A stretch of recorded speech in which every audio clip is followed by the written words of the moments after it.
Mini episode 880 of the FDH Lounge is brought to you by Sportsology, delivering unconventional columns and webcasts about sports, TV, music, movies, and more. Follow them on the web at sportsology.com. The FDH Lounge. You want to schedule your life around it.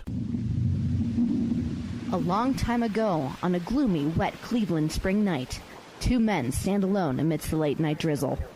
Their voices echo across the vacant station parking lot as they debate the merits of the great American radio show that have been missing for far too long. On that night, an idea was born. That idea became the FDH Lounge.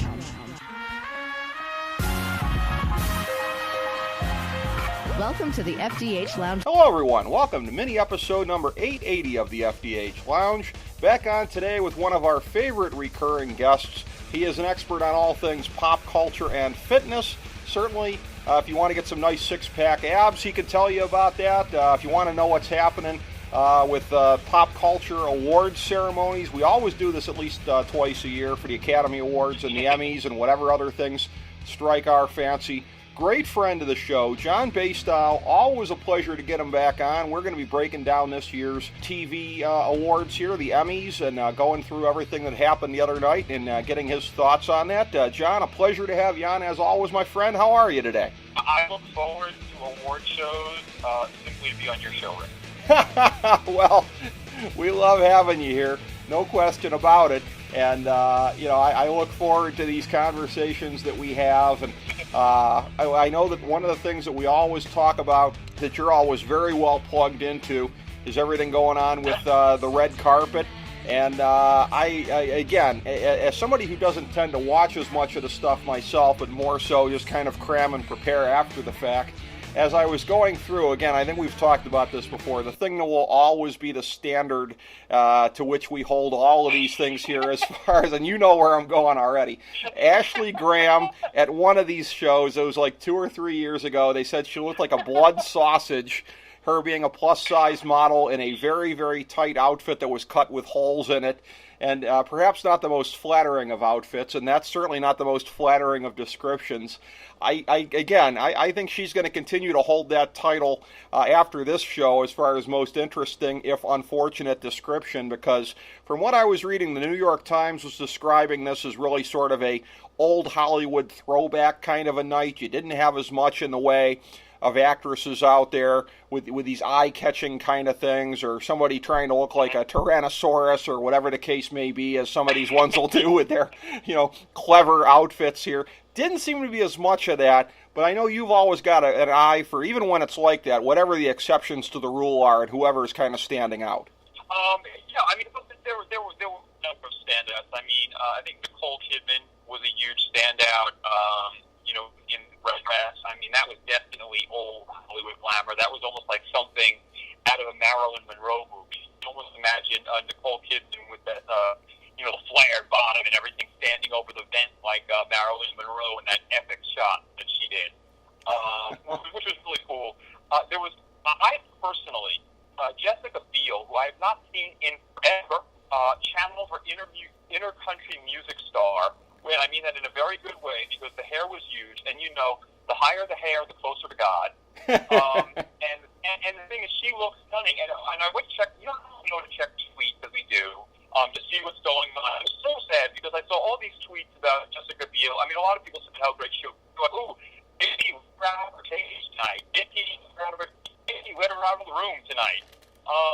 And it was just sort of bad because she sort of got lost in the shuffle. When she started out, she was, what was the show she was on? She became famous, Seven Heaven? I think so. That, the one with the guy who was, later on for doing all sorts of bad things. The kid toucher. I don't want to go into. Yeah.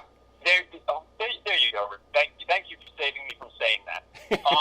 But she was a major TV star with growing in popularity as a movie star, and then she married Justin Timberlake, and nobody really saw her. And I've seen talk show hosts always say, they'll see her on the red carpet, they'll see a picture, and they always see her as an also-ran or the wife of. And I thought that was such a demotion from where she was, because she had made her own way in Hollywood. And I think she came back and reclaimed that to a large degree, over the at the Emmy Awards. And I think part of that is because of the new TV series that she's in now, where she's getting a lot of accolades for. And she dressed to her size, and I think she definitely did. I think you're right about that, and I think you're, as far as her profile and everything, and again, I think in the time leading up to not just her marriage, but her engagement, I think, again, we tend to forget about this, but yeah, I mean, she was at a fairly decent point as far as being, I would say, a full-fledged movie star, really. Yeah. Better than decent. She was lauded as one of the most talented and beautiful, yes. Women at that time on TV, and you heard nothing about her, absolutely nothing.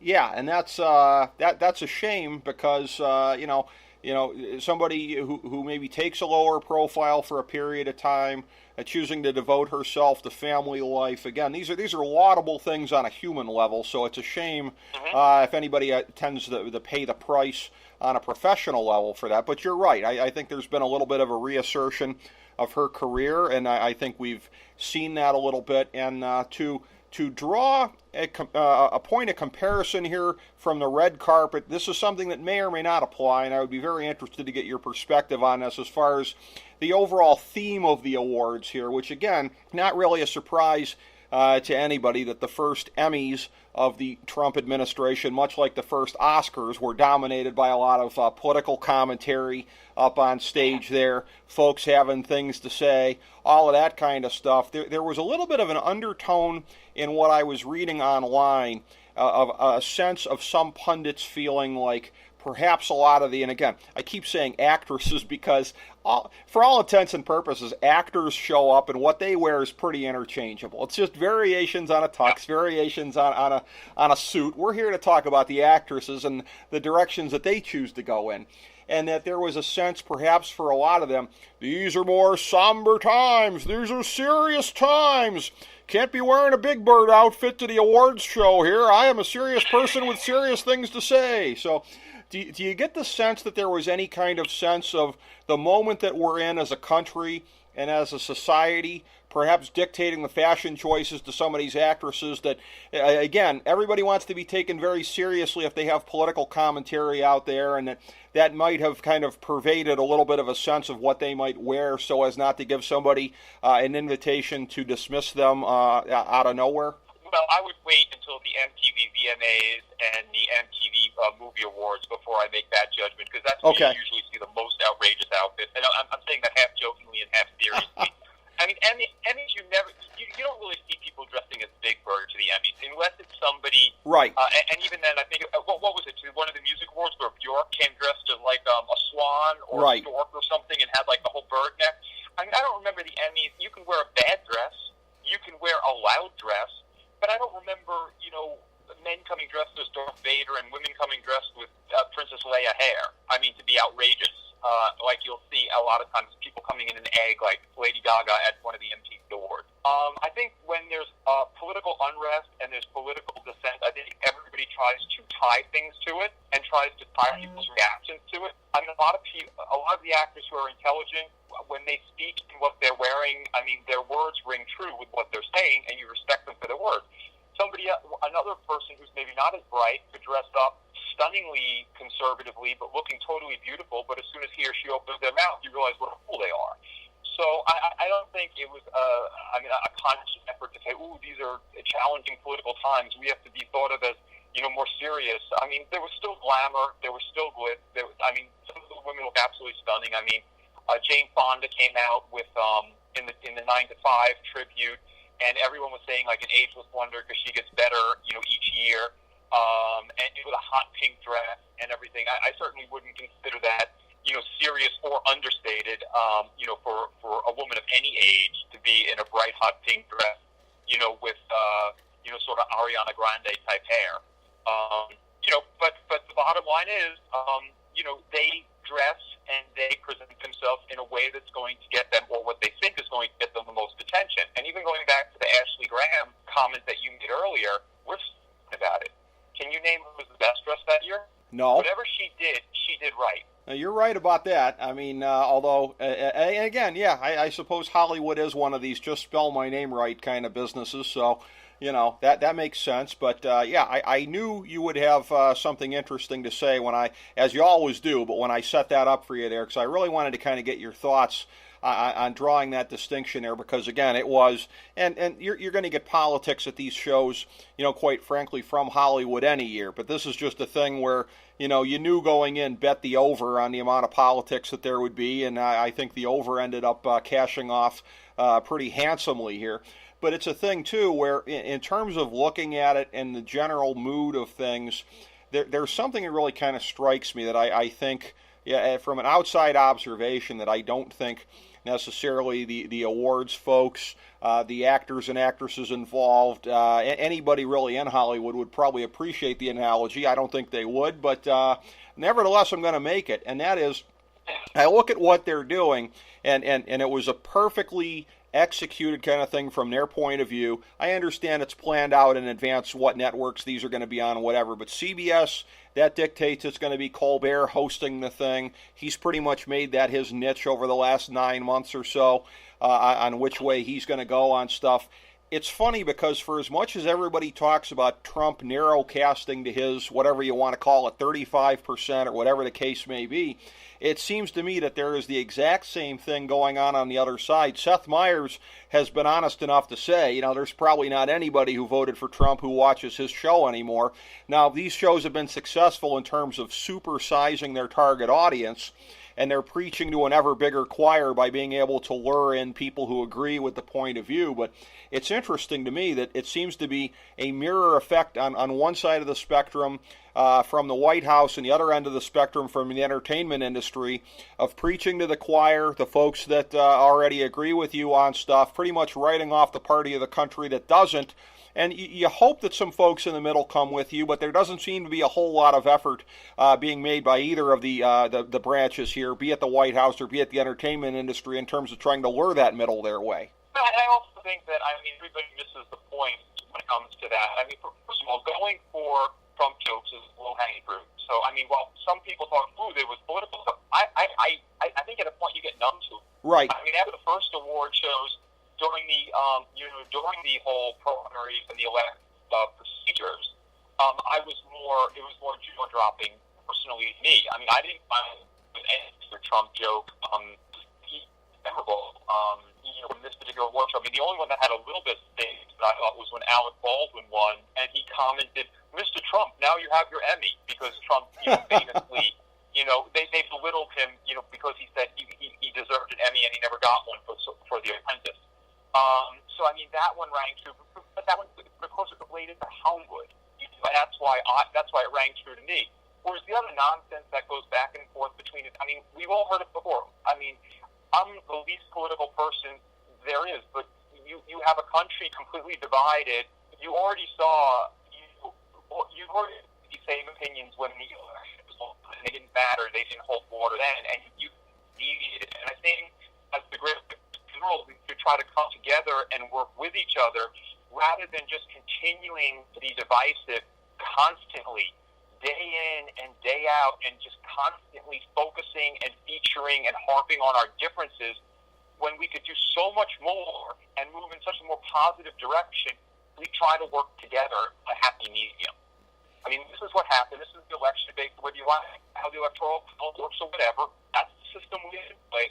He's elected. He's there. Move forward. You do the best. Don't keep trying constantly, because nothing gets done, and it just creates more animosity and more division. I agree with that, and you and I were kind of joking about it during the Oscars review that we were doing here, and I'm paraphrasing because I don't remember the exact example of this, but people who honestly believe in their heart of hearts, oh my God, we are just one more outraged Janine Garofalo commentary on Sudan away from impeaching this president.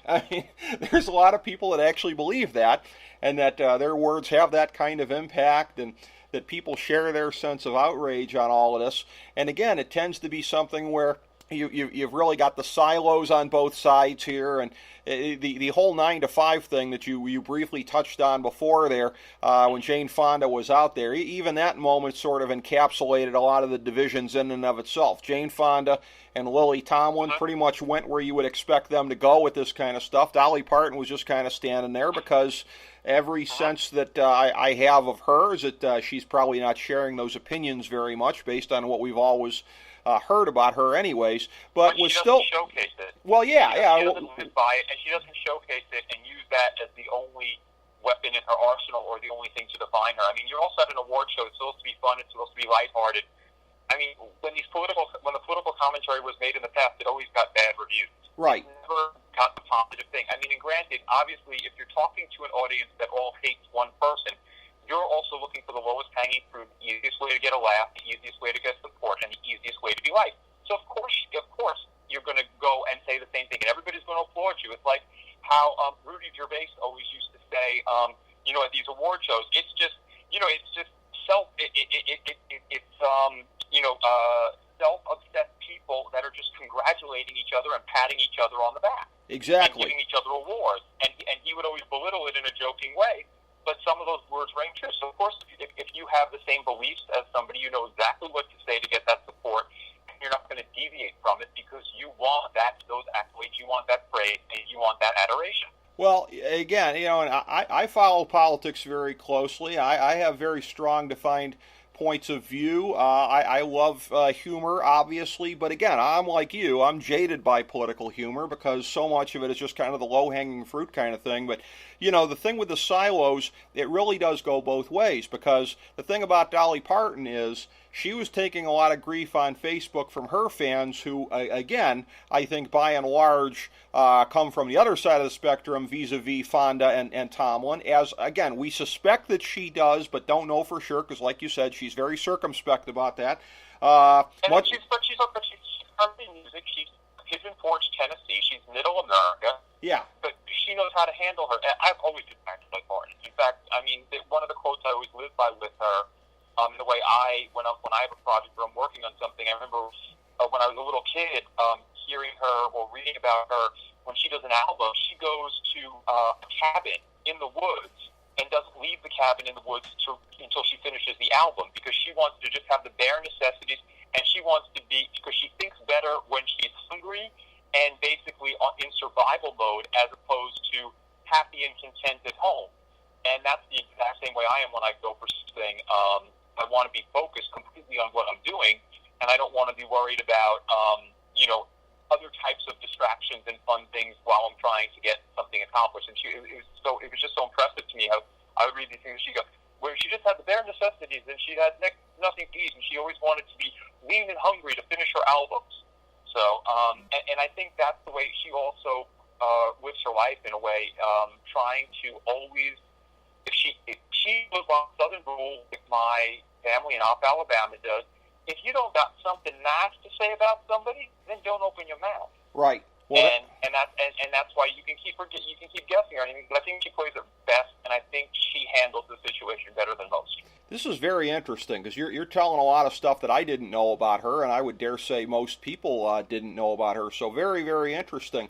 But and again, somebody who in terms of the pop culture image of her, very circumspect about her politics, if not her cleavage at all times.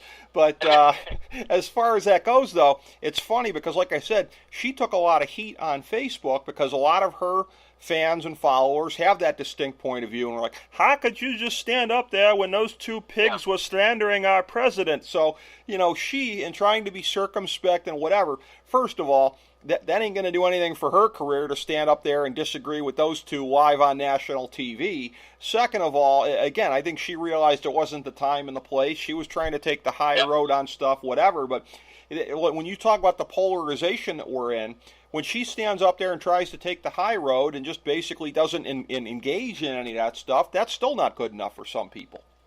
Oh, come on. She's a public figure. You could be Mother Teresa flying down from heaven, saving an orphanage, while also finding homes for a bunch of abandoned puppies, and put out a video on YouTube, and the first comment would be sucks. The second comment would be bitch. And the third comment would be an ad for erectile dysfunction products. Okay, it's just the way the society is. Doing anything, you're going to get haters.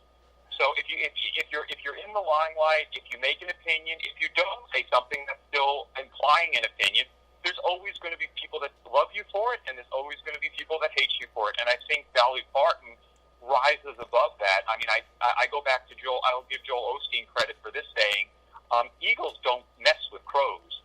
In the sense, eagles don't worry about what crows are doing. They just fly above them.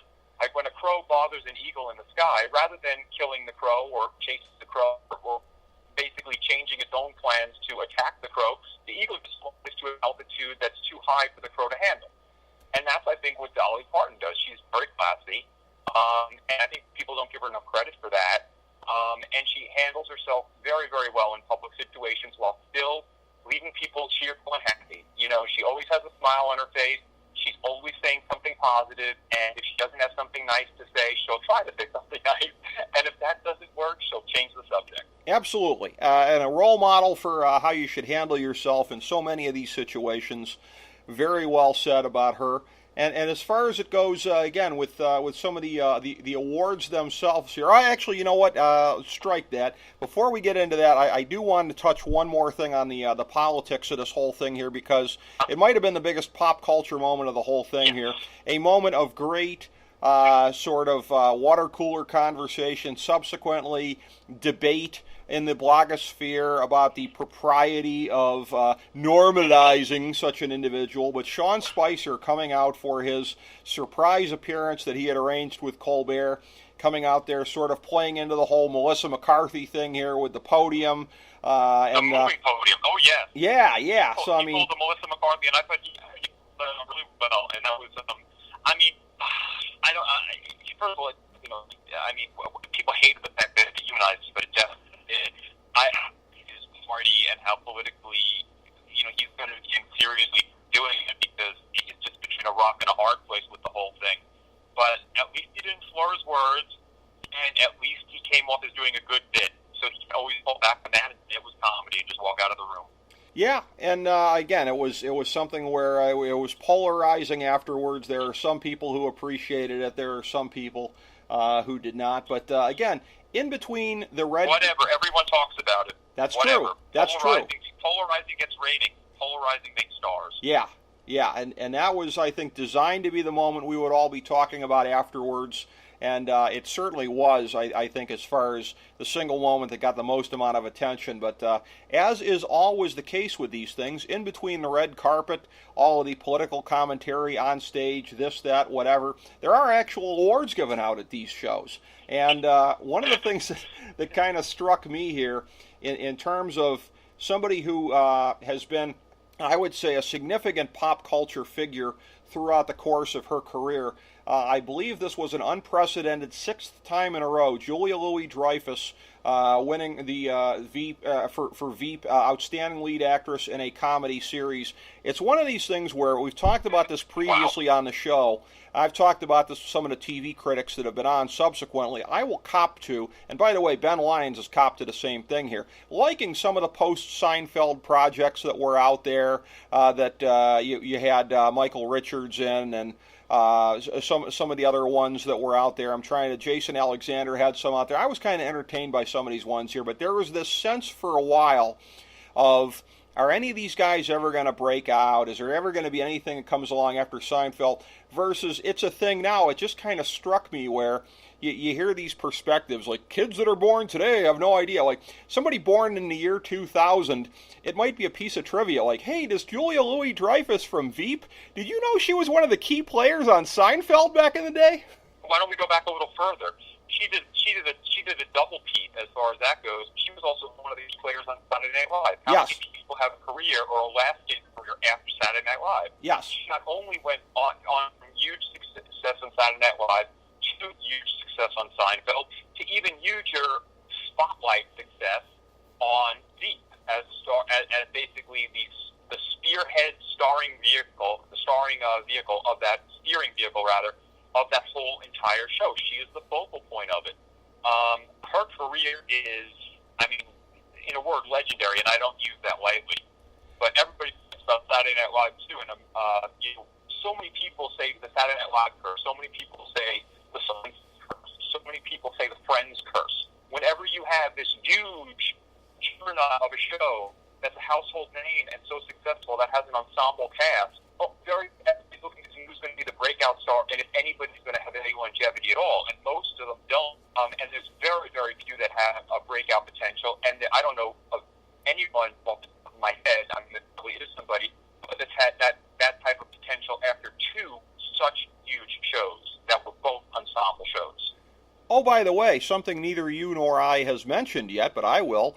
In between those two projects, long-lasting projects, The New Adventures of Old Christine, I believe it was called, which is a show that was on CBS long enough, I believe, to reach the syndication level. So she was on the air long enough for that show there. Again, not a ratings blockbuster, but a solid show for many years that, again, once you've made it to the syndication point, you are a successful TV project. That's what they all aim for. Get that 5 or 6 seasons in, whatever the case may be. She made it on that one there. So not one, but 2 significant projects after Seinfeld. Yeah, hats off to her, no question. And on all different platforms too.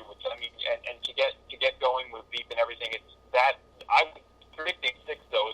That's unbelievable. And of course, I had a feeling. I mean, I didn't think she was going to lose this year because it is the last year of Veep. And I mean, even though she won all those times, it looked like a period at the end of a very, very poignant sentence, so to speak.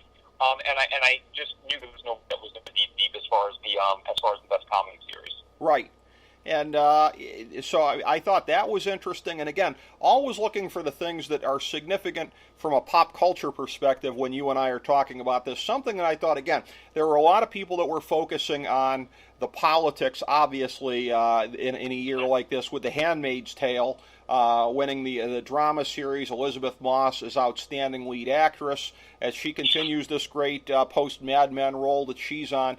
But it's a thing, to me, where, again, I'm somebody who has Hulu, who I'm always trying to sell my friends on it, and I've seen in the last couple of days here people saying this may be a turning point. The irony is I haven't watched The Handmaid's Tale. It doesn't seem like my kind of a project, whether it be in the politics or some of the other type stuff out there, but there are some series that they've had and original ones that I've really loved, like The Path and Shut Eye, and it's where you can watch all the old episodes of Rick and Morty, and there's just so much stuff on there, right down to some of the foreign series, too. There are some Australian sitcoms on there that are actually pretty hilarious, that like most people probably don't even bother to watch. But Hulu, to me, again, it's in the shadow of Netflix. It probably always will be because Netflix is such a monster. But what are your thoughts about this as far as a potential turning point in terms of getting people to be like, oh, Hulu, oh, they got some interesting stuff there? Every platform, I think my feeling is like it is with any platform.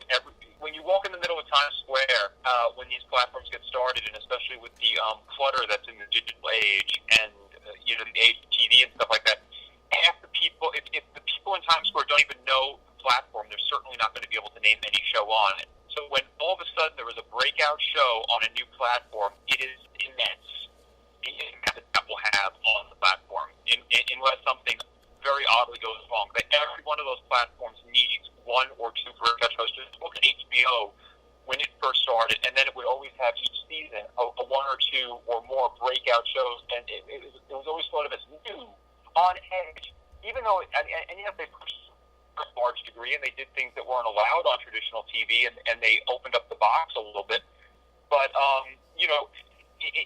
it means that little bit of difference in getting critical acclaim and getting mainstream exposure is mad. Who could have asked for something better than that? Because to stand out from those other shows, a lot of group and watching a show on Hulu, and I'm in the business. But then, seeing that, it makes it a player. It makes it a contender. Yeah, I think that's absolutely right, and I think it is going to have that kind of significance. And again, there is, it's going to open people's eyes, I think, to a lot of the really good programming that's on there, be it their own catalog or be it the catalog of shows that are being hosted on there that were originally debuted or shown on TV somewhere else. It was interesting as well in terms of looking at some of the pop culture subtexts here. People going to the whole thing this year of the amount of diversity as far as some of the winners of some of the different awards. Aziz Ansari winning for Master of None for Outstanding Writer for a Comedy Series, so he was getting some run for that. With Lena Waithe, yeah. Yes, the two of them both winning on that. Outstanding Lead Actor in a Limited Series or Movie, Riz Ahmed from The Night Of on HBO. Certainly Donald Glover for a show that's gotten a lot of attention, Atlanta. Wow. And him winning for Outstanding Lead Actor in a Comedy Series, a real breakout from, again, you talk about being part of an ensemble like he was on Community, to really breaking out legitimately on a project that's based around him. I loved the outfit. I mean, first of all, purple's my favorite color. But the fact that he wore the purple tux and won the awards, you couldn't have planned something better. Because what did you just say several minutes ago when we started this chat? You said, oh, well, all the guys are sort of like, cookie cutters, it's the same thing. We got to talk about the women because they have variety and they can do different things. That's why the red carpet's all about the women. All you have to do is do one little thing differently, and also have that critical acclaim and what I call the gravitas or the credibility of winning those awards. And he was the most memorable person of that night to me, completely. And I've seen episodes of Atlanta. I even saw they had. I was flipping channels, and he was in one of the Channing Tatum movies with Jada Pinkett Smith and one of the Magic Mike movies. So he goes from that to critical acclaim in Atlanta, where he not only wins Best Actor, but wins Best Director. That guy can write his own ticket now. You're right about that. He's got a very bright future in front of him here, and it goes to, like you said, his ability to be versatile and to be able to execute things in a wide range of ways here. And again, you look at some of the other actors that are in that category as well, some of the other nominees. Jeffrey Tambor from Transparent. That's a guy that I've enjoyed in a lot of different roles. Again, he has shown himself as somebody who has an ability to do a lot of different things. William H. Macy, that's probably the first thing anybody thinks of when they think of him, is just a wide variety of things that he can play. He was nominated for Frank Gallagher on Shameless. And again, one of my favorite actors as well. This was for Outstanding Lead Actor in a Drama Series. He did not win because Sterling K. Brown winning for This Is Us, which, again, one of the hottest shows of the last year in terms of critical acclaim and breakout success. But somebody who got edged out in this category here, Bob Odenkirk. You talk about somebody that has shown an ability to really kind of stretch himself. I don't know that in his wildest dreams he would have thought that he would have been nominated for Outstanding Lead Actor in a Drama Series upon starting Better Call Saul, which is a series that I love. Loved him, of course, in Breaking Bad. And that was a thing where even in Breaking Bad, he showed more drama out of him than you would typically seen, because he is somebody who, prior to this, had been best known as a sketch actor, comedy actor, somebody that really just had those great comedic chops, but first in Breaking Bad in situational parts here, and now for most of Better Call Saul, where it's been kind of serious here. You talk about actors who really, and actresses who really have to be able to kind of stretch themselves to have that great kind of success. This is a guy who very late in his career has shown a side of himself that nobody knew that he had, and to hear him say it in interviews, maybe not even himself. Yeah, but the thing about him and so many actors, I mean, these are people that I call, in this industry, I think there's workhorses and show ponies. Yep. And either one is better than the other, okay? But a workhorse, somebody that is around constantly, he may not get the accolades, relevance, is not on the cover of Us Weekly, but they are making bank with every movie. They could be cast in 10 movies a year, 12 movies a year, when the show pony just has one movie and gets 100 times the recognition that they have for the 12 movies.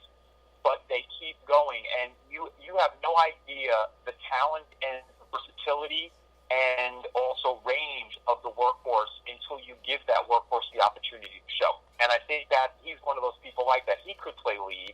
He could play a character. He could play any type of role, drama, comedy. And a lot of people, like, especially in Hollywood and in the rest of the world, like to pigeonhole people, so they don't immediately think that. So if you first make it on the scene as a comedy actor or a sketch actor, they don't think of you as casting you in one of these other roles until you hit it out of the park, like he does with Better Call Saul. And then, of course, the new generation is going to think he does comedy. So that's why you just got to stay in the game long enough, because you will experience every type of feeling you can possibly imagine in this business if you just stay around long enough and don't quit. Because what do we always say? The media loves to hail you. The media loves to nail you. It's the same as the industry goes. I remember back in the day when I was a little kid, Mel Gibson, they called him the ultimate piece of beef. They called him this great actor. He was like a heartthrob. Now they call him, there was one headline I saw calling him a crazy anti-Semite, and they make fun of him in jokes. Time changes a lot of things. Absolutely. It really, really does. Yeah, that's, you talk about anybody that might not remember that he did comedy. Again, this is one of these things where I try to have a good sense of humor about this in terms of people who can really make you feel old with their takes. I go back to not quite a year ago on Twitter when the Rams moved to Los Angeles. I guess it was about 2 years ago now, not quite 2 years ago. And some guy, and I clicked through to his Twitter profile, and as I guessed, he was probably about in his mid-20s. He was like, the Los Angeles Rams, that doesn't even sound right. And I'm sitting here going, are you kidding me? Is this a rib? Are people out there deliberately in a conspiracy to make me feel old? Well, once again, I mean, just to bring it to a little personal level of something that happened, which is, bizarre, but is very apropos to this point. I was at an event with some other family members the other day, and my uncle comes up to me, and he says, oh, John, what happened? I used to see you all the time on those TV commercials. You were always on the TV with Fitness Made Simple, and every time I turned the TV on, I couldn't turn to any channel without seeing you. You go, what happened to you? I haven't seen you on anything. without skipping a beat. And of course I'm thinking to myself, like, oh, shut the hell up, you dumbass, the whole time. But anyway, without skipping a beat, his son comes running up, doesn't know the conversation. He just got this. He goes, oh my God, John, you're everywhere. He's my God. He goes, you're everywhere. I see you everywhere. He goes, you're all over Instagram. You were all over Vine. You're all over YouTube. And it just goes to show you it matters where you're watching, and it matters the times. Things change, and one generation can see you as exceedingly relevant, or another generation who may have seen you as exceedingly relevant 5-10 years ago, they're unknown now when you've just changed and you've gone on to something else. It's the same exact things with these actors who may go from comedy to drama. They go from being loved by the media to being a pariah. Yeah, and that's it shows you again. Time is a bitch. Yeah, I mean, and that's an incredible story there to have gotten these two completely diverse examples there in terms of reactions right back to back from family members there. Back to back, unplanned, and that's why I bring it up. It was just to echo this situation, because first of all, I wanted to punch my uncle so bad in the face with a closed fist punch. I was standing there freaking sweating at this event outside in the backyard, and just feeling the sweat just drip down my armpit. And he's saying, I never see you on anything. I was just wondering, what are you, an unemployed loser? And then all of a sudden, without me having to defend myself, which I wasn't going to do anyway, whatever, just, explain it briefly, he probably wouldn't understand and then just walk away. But his own son comes running up screaming, oh my God, you're everywhere. And he's still hit the ground, but he really had no clue. He just had no clue. And it's just because times have changed. And I think also exactly what you're talking about with the Hulu, HBO, back in the day, and I'll quote like Gary Vaynerchuk now, who I've been watching a lot of his stuff and find him very motivating. He goes, back in the day when I was growing up, ABC, NBC, CBS were the only networks. And before that there was radio, and then after the network school, then came cable, who equipped them. And now all of a sudden the new networks are Instagram, Twitter, and YouTube. And everybody's glued to their phone, and that's the new source of our information. Things change. And that's why I think I applaud people who are able to stay relevant in different times, even if it's different generations, and one generation may lose track of you, to stay relevant in different times and make a living and also make an impact, because that shows real skill, and that shows real ability to adapt. And there's so few people that would even take the time to learn the skills that are needed to adapt to a changing time, to a changing marketplace. Absolutely, and again, you look at how things are changing, and it's always an interesting snapshot year by year in terms of the scoreboard here, but you look at the most major awards won this year by network, HBO with 10, NBC 6, Hulu 5, Netflix 4, FX 2. So the ones in third and fourth place are actually streaming services now that are, but again, functioning for all intents and purposes as Netflix. Nowhere in there, of course, CBS hosting the show this year. Awkward. There you go. Well, come on. What's the one elephant in the room we're not even talking about? The hosts of the late night shows, and they even came on to joke about it, Jimmy Kimmel and Colbert, upset in all the major awards by John Oliver. Yes. Who half the people who are not in the audience didn't even know who he was. I mean, I have friends of mine who are in the business, in entertainment, who barely know who he is. And they even came on joking. They go, "Oh, well, his show is so good. And it's so high quality that it takes all week just to produce one." As opposed to them having to grind it out every day. And John Oliver walked home with all the pretty pennies in that category. Right. So, and that's just amazing, and it shows the changing times. It's not just the people you'd expect, and it's not the people with the biggest range behind them and the biggest, history behind them. Because a lot of times history can also be a bitch, and the thing is, people want something new. Even in my building now, when you go downstairs to, where the security desks and where the greeters are and the concierge and everything like that, there's not. It used to be, people would be watching like a little TV hooked up to cable, that's hooked up to the, lobby area. Now they're on their own smartphone, they're on their own little tablet, and everybody's looking at Hulu, everybody's looking at Netflix. There's not a. And when I talk to the security people and the people that are downstairs in the lobby doing other things, they don't even have cable in their houses.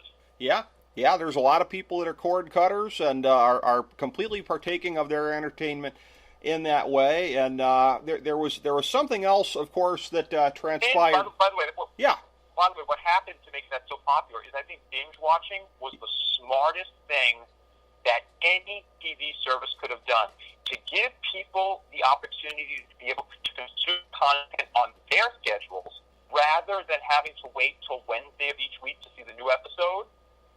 Well, I think that's a lot of advertisers who are paying top dollar for those spots in that particular YouTube show, but was like the best thing that could have happened for a new network like a Hulu or a Netflix or something to gain new customers, because that's the one thing they could offer that people wanted that they couldn't get from other services. One of the things that I'm really proud of is as far as talking about this on the show and feeling like I was ahead of the curve. A couple of years ago, myself and one of our show contributors, our FDH Director of Research, Nate Noy, actually, when we were talking about Breaking Bad, because we've done season-by-season coverage of a couple of different shows here, whether it be Breaking Bad, Fargo, Better Call Saul, Justified, etc. So we're going through, we were talking about that, and he had a different experience than I did because he watched Breaking Bad, and we were talking about the previous season. He had just binged on it completely right before our conversation. He hadn't seen it yet. And I said to him at the time, it was one of those things where, like,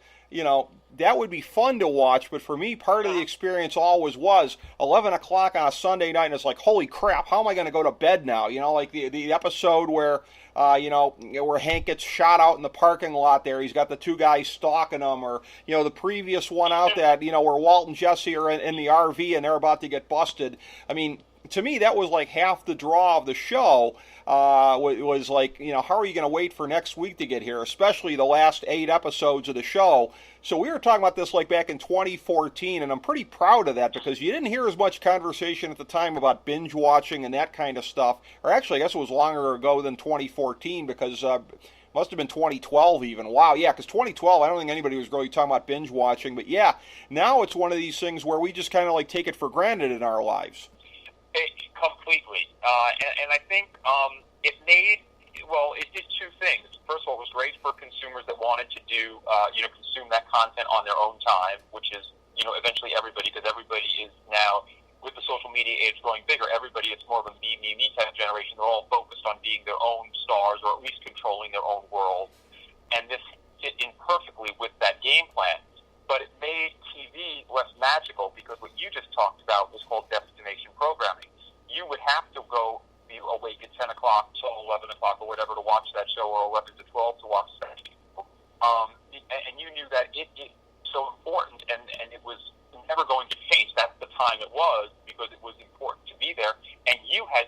accommodate your schedule to it. So that gave the show more gravitas.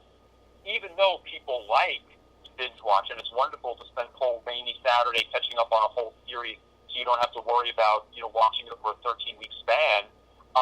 It still, to me at least, it lessens the importance or the gravitas of the show, or the power that I think the show has by the fact that it's now available at my whim, as opposed to me having to do something special to enjoy it.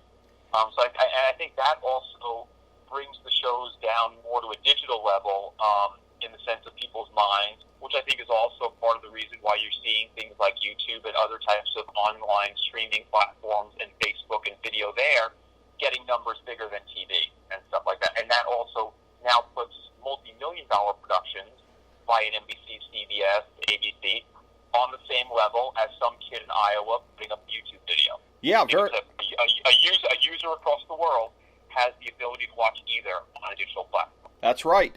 Indicative of changing times. And along those lines, one of the things for which the year 2016 was most famous for, obviously, yes, the presidential election, but the big array of celebrity passings in 2016. It has somewhat abated in 2017, but we're reminded, I should say, when we get the in memoriam thing here at the Emmys, just what that role has been. Deep breath here. These are the names that were focused on it the other night.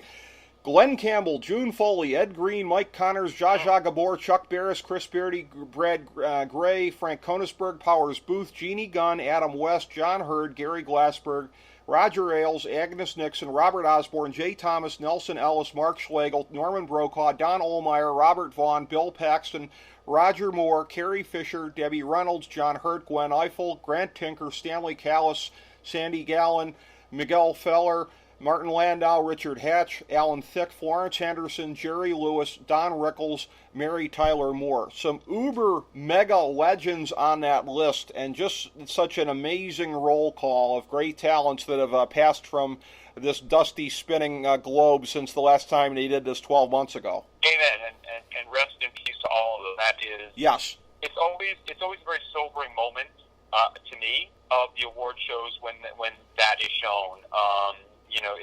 It really puts everything into perspective as far as the industry, and also just seeing people that you may have grown up watching, or even if you didn't watch that particular actor or actress that you're seeing, of them, and of the impact that they've had, and they've made a legacy that their name is recognized. And when you think of so many people, 99-point-something% of people that are going to pass through this earth of just being a dash between two numbers, that is just a very, very poignant thing, and those people made their mark on the world. And every time I see that show, I am just exceedingly humbled by it, and my heart and I'm so proud of them, and my heart just goes out to them for the accomplishment that they had.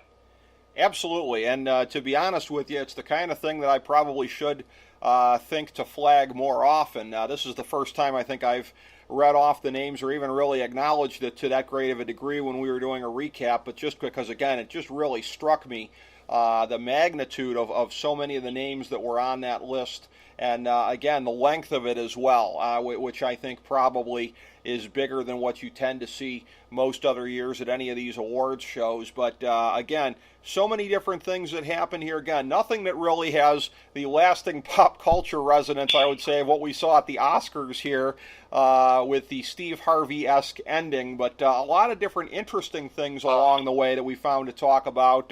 Were there any that I missed that you found to be significant?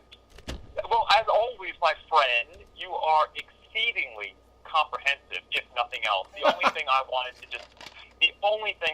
say, obviously, The Handmaid's Tale was such a huge winner and became a, breakout show, more than a breakout show, a flagship show of, Hulu. And also, obviously, Big Little Lies, I thought it made me actually want to go see that show. I have not seen it, and I love when Reese Witherspoon says, I think it was her who said it, you can still see it.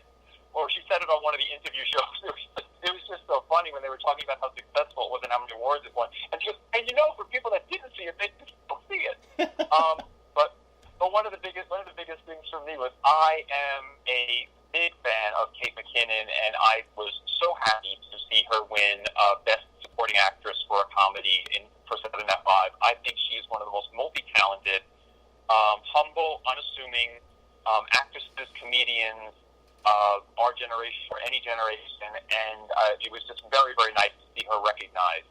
I know a lot of times with the Emmys, you don't see a lot of the Saturday Night Live people to the degree that you saw this year in the award show. I mean, it's a show that always gets huge ratings, a show that gets a lot of water cooler talk, but it's not a show that you see have such a presence at the Emmys, with Alec Baldwin and then, obviously, Kate. And it was just really, really, cool to see that. And they also were nominated for so many other awards. This was such a huge year for them. And they even won Best Variety and Guest Series, which, with Lauren Michaels. So that was amazing. She is very talented. And again, I think she's getting this reputation with this cast. You get it with a lot of the ones from some of the past casts, and I remember when we had a debate on the show one time about the best cast members of all time. I ended up casting my vote for Phil Hartman. You always get somebody out there who is regarded as the most versatile of the members of their cast. Phil Hartman, I think, pretty much carried that torch the whole time he was there. And there are a lot of people who will tell you that Kate McKinnon is that person out of this cast. Are you kidding? She plays Hillary Clinton and Kelly Conway. Right. I mean, how much more versatile can you get? Yeah. She goes from one extreme to the other, and then she'll play that, that local yokel lady who always has a horrible time no matter what. If everybody was abducted by space aliens and they were treated to great dinners and lavish accommodations, she gets abducted by them and has a rectal exam. I mean, she has such range, and then she can also sit at a piano and sing a song. When you talk about like what you were talking about with Odenkirk, I mean, she has a range that you would never have known if Saturday Night Live did not give her the stage to show it off on. And a lot of the things that she does on that show, aside from the comedy, like the singing and stuff like that, you see that she probably has extremely good drama chops as well. Yeah, very much so. And again, it wouldn't surprise me if she went on and sort of did the same as Odenkirk and moved into more diverse type roles after she's done with this.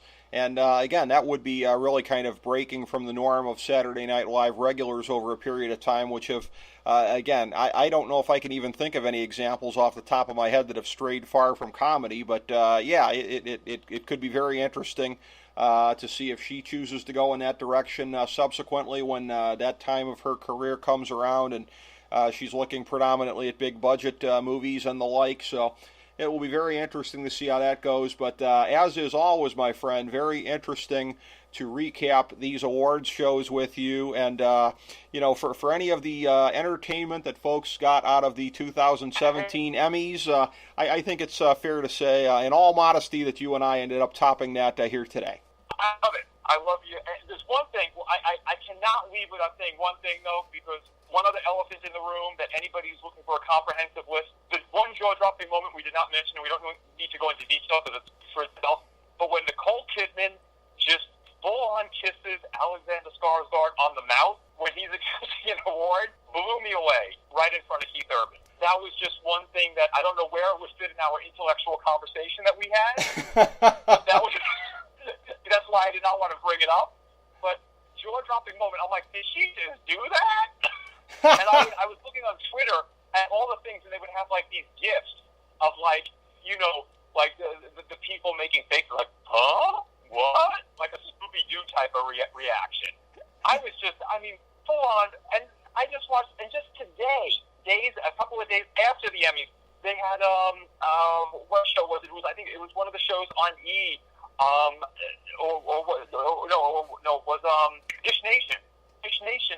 Talking about, they were actually getting like body language of how she had outstretched hands, but it's not real serious. She didn't touch the back of his head. The fact that they're going into this detail about this kiss, that she's full on kissing another man on the lips in front of her husband. I don't know what industry you're in. That's not. You just don't do that. That is pretty funny. That is noteworthy. And again, I kind of laugh at the notion that you didn't know where to fit that into our conversation. Not at all. I've been there. Listen. We were talking about intellectual things that were. football Yeah. was so cool, and I love going with it, which is. But I'm just like, when you said that one last line, I go, is there anything we might have left out? And I'm like, well, yeah. Well, listen, John, been there, done that. Been there, done that.